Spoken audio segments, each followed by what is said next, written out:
Selamat sore pemirsa, Anda saat ini tengah menyaksikan Kilas Nusantara Sore. Kami akan hadirkan 3 berita pilihan seputar upaya pemerintah dalam mencegah tindak pidana kekerasan seksual dan menekan angka stunting, serta giat menyukseskan gelaran balap internasional MotoGP 2022. Pemirsa, rancangan undang-undang tindak pidana kekerasan seksual yang menjadi kebutuhan hukum nasional telah melewati tahap penyusunan naskah dan harmonisasi. Ketua DPR RI Puan Maharani menyebut minggu depan RUU TPKS sudah dapat disahkan dan selanjutnya akan dibahas bersama pemerintah. Selanjutnya pemerintah dalam hal ini Kementerian Kesehatan akan menambah alat USG di seluruh puskesmas sebagai bantuan intervensi spesifik untuk membantu perkembangan kesehatan janin guna mencegah terjadinya stunting. Upaya dan kerja keras juga tengah dilakukan pemerintah daerah. Tinggal 2 hari lagi waktu yang dimiliki Pemprov NTB dalam penataan kawasan untuk mempercantik tampilan sirkuit sebelum tahap pramusim MotoGP 2022 yang akan ditinjau Presiden Joko Widodo Kamis lusa. Simak informasi selengkapnya berikut ini.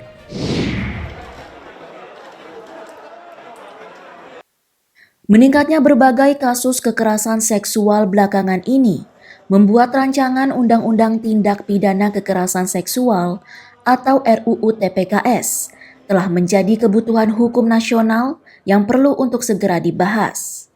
Penyusunan naskah dan harmonisasi RUU TPKS telah rampung dilakukan di Badan Legislasi Balik DPR RI. Pasalnya RUU TPKS menjadi rancangan undang-undang inisiatif DPR serta menjadi prioritas pada masa sidang ini. Ketua DPR RI Puan Maharani di Jakarta Selasa 11 Januari mengapresiasi sikap Presiden Joko Widodo yang memandang kehadiran RUU TPKS sudah sangat diperlukan guna melindungi korban kekerasan seksual khususnya perempuan. Puan menyebut minggu depan RUU PKS dapat disahkan oleh DPR RI dan selanjutnya akan dibahas bersama dengan pemerintah. Pimpinan DPR RI akan segera menindaklanjuti RUU TPKS ini sesuai dengan ketentuan mekanisme yang ada di DPR RI. Sehingga insya Allah minggu depan hari Selasa tanggal 18 Januari RUU TPKS akan dapat disahkan sebagai RUU inisiatif DPR.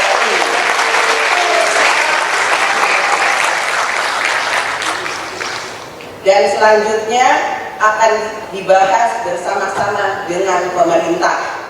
Oleh karena itu Puan berharap RUU TPKS dapat memperkuat upaya serta perlindungan dari tindakan kekerasan seksual dan juga mempertajam paradigma guna berpihak pada korban.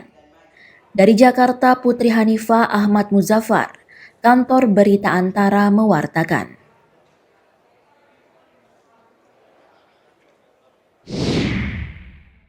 Usai rapat terbatas dengan Presiden Joko Widodo pada Selasa 11 Januari, Kepala Badan Kependudukan dan Keluarga Berencana Nasional (BKKBN) Dr. Hasto Wardoyo memberikan keterangan pers terkait strategi percepatan penurunan stunting dalam memenuhi target dari Presiden Joko Widodo, di mana pada tahun 2024 dapat menurunkan angka stunting hingga 14%, maka setiap tahunnya harus mendapatkan rata-rata 2,7% hingga 3%.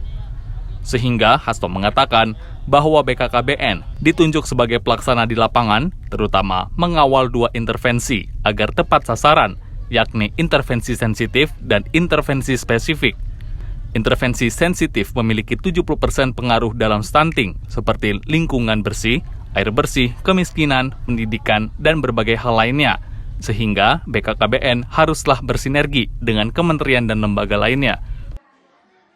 Tentu secara simultan, faktor yang sensitif ini kita kuatkan. Kemudian tadi saya juga mengusulkan pada Bapak Presiden supaya faktor spesifiknya ini juga dikuatkan. Karena kalau dari proporsi anggaran yang ada memang masih butuh dukungan untuk yang hal-hal yang sifatnya kuratif. Ya, tidak sekedar promotif dan preventif. Ini saya kira yang terkait dengan secara makro bahwa stunting harus ada faktor jauh yang diatasi di hulu, kemudian ada faktor yang sifatnya direct yang langsung di hilir. Sedangkan Menteri Kesehatan Budi Gunadi Sadikin menambahkan bahwa pihaknya akan membantu dalam intervensi spesifik dengan porsi 30%, sehingga dia menilai ada 2 intervensi spesifik yang perlu digerakkan, yakni sebelum dan sesudah kelahiran. Intervensi spesifik sebelum kelahiran memainkan peran sebesar 23% dalam menurunkan stunting, seperti memastikan gizi dan zat besi ibu hamil terpenuhi hingga menguatkan konsultasi ibu hamil untuk mengetahui perkembangan janin.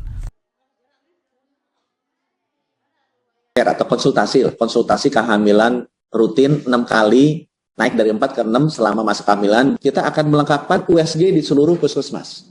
Karena sekarang baru 2.000 yang punya USG. Pada USG itu dibutuhkan untuk melihat apakah perkembangan bayinya itu sesuai dengan yang seharusnya, apakah perkembangan plasentanya juga baik, sehingga kalau ada kemungkinan dia kekurangan gizi karena perkembangan tidak baik dilihat oleh dokter pada saat ANC dengan USG, kita bisa melakukan intervensi sebelum lahir.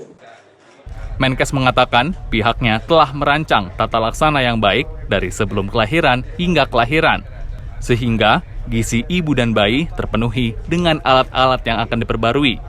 Dan Kemenkes juga akan menambah 2 jenis vaksinasi, yaitu vaksinasi diare dan pneumonia.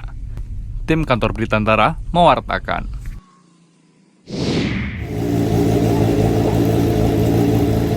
Pemerintah Provinsi NTB tancap gas memaksimalkan persiapan untuk mempercantik kawasan sirkuit Mandalika sebagaimana desain awal pembangunan yang menjamin kenyamanan dan keamanan wisata sebelum rangkaian gelaran MotoGP 2022 seri Mandalika dimulai. Desain awal ini meliputi penataan kawasan, mulai dari taman, koridor arus penonton, hingga stand usaha mikro kecil dan menengah yang akan menawarkan aneka cindera mata. Sementara, untuk pembangunan infrastruktur penunjang ditargetkan rampung pada awal Februari.